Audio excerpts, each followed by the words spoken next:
Let's talk about menopause and belly fat.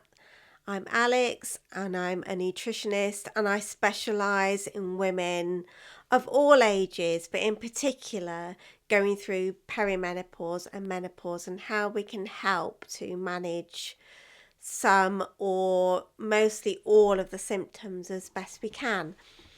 Now, I want to talk about stress and how that can lead to more belly fat.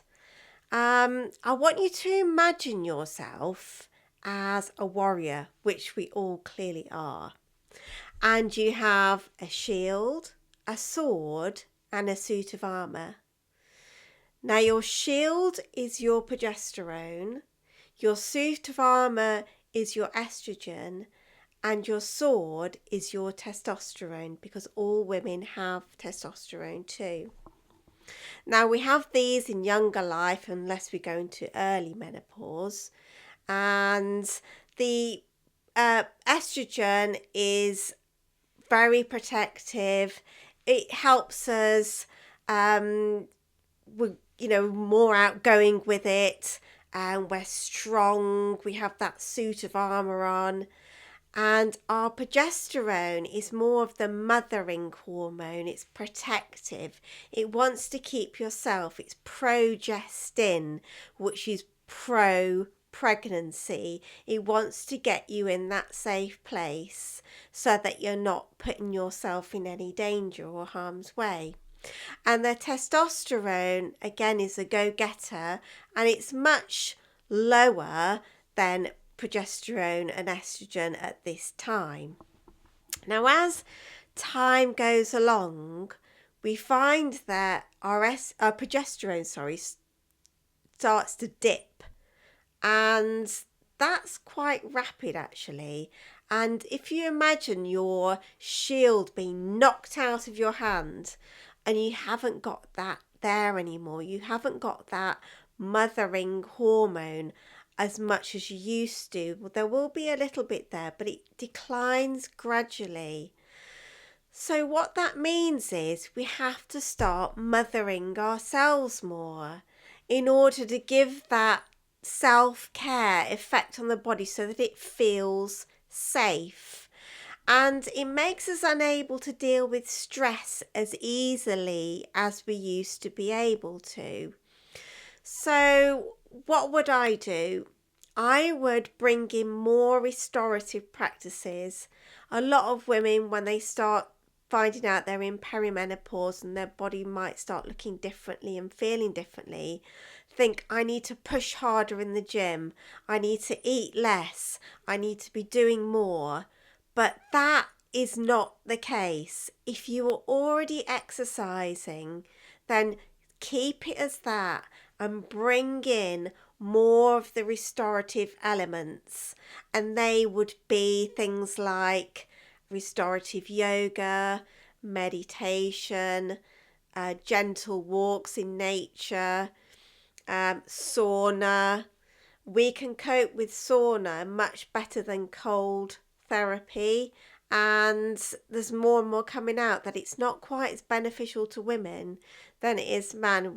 We have much more sensors for cold in our body than men do, and that is quite a stressor. But if you like it, you do you.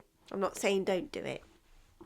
But bringing all of these elements in, you will see that you can push hard in the gym or whatever exercise you do, but you need to refill that battery at the same time too.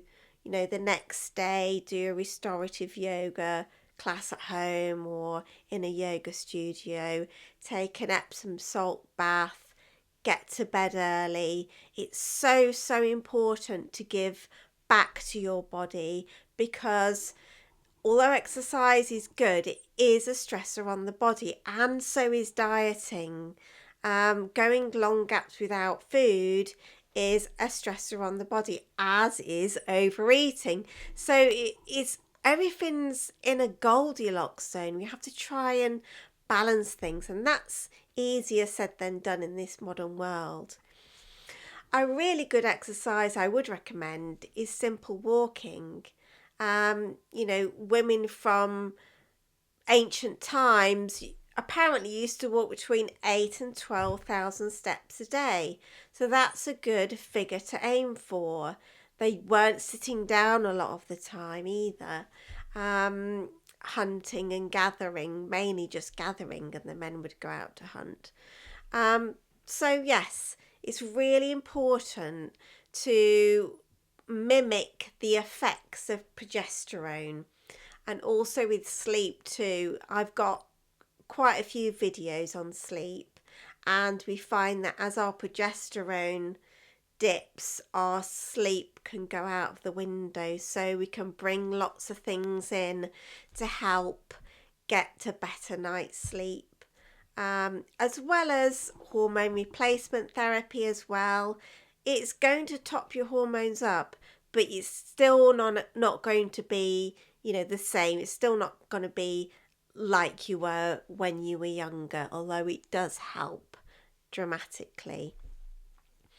So with our estrogen, that starts going all over the place, up and down and up and down, and it's really quite erratic. And this is where we can get hot flashes and mood swings and fat in different areas that we didn't have before.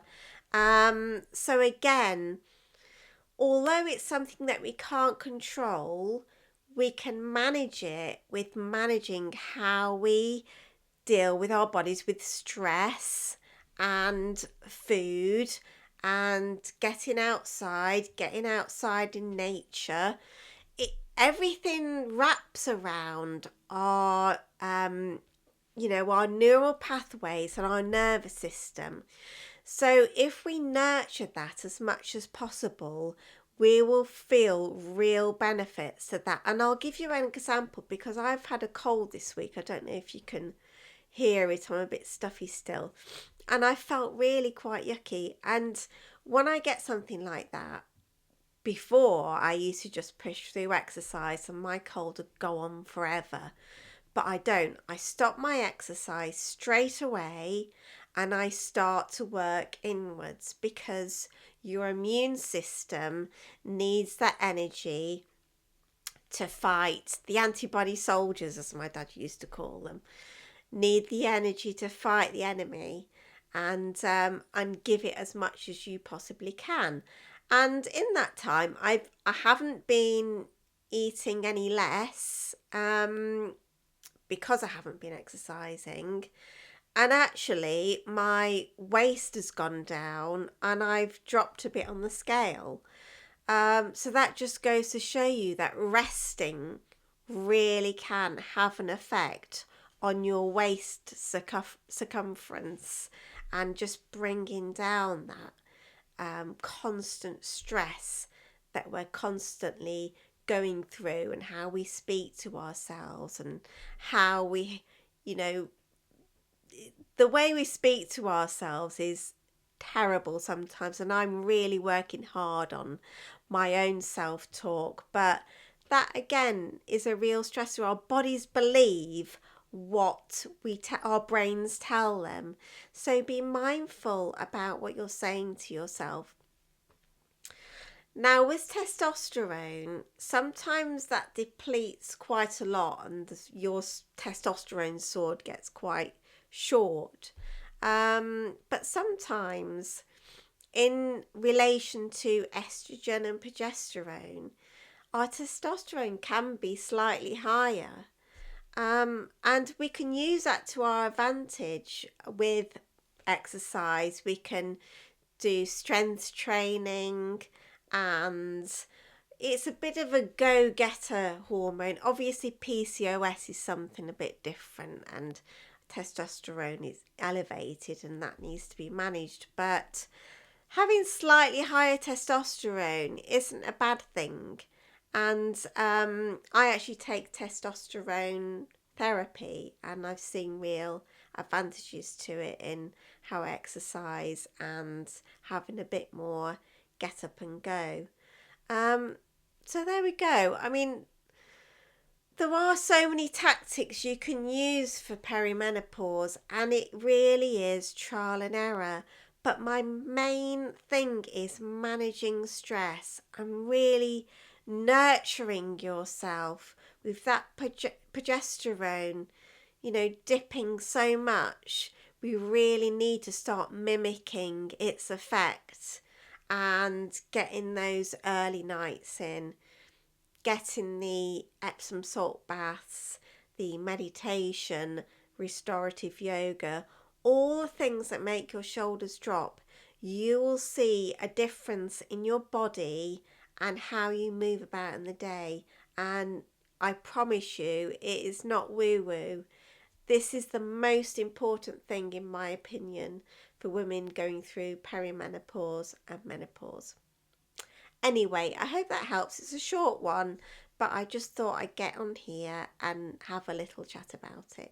Sending lots of love. Bye.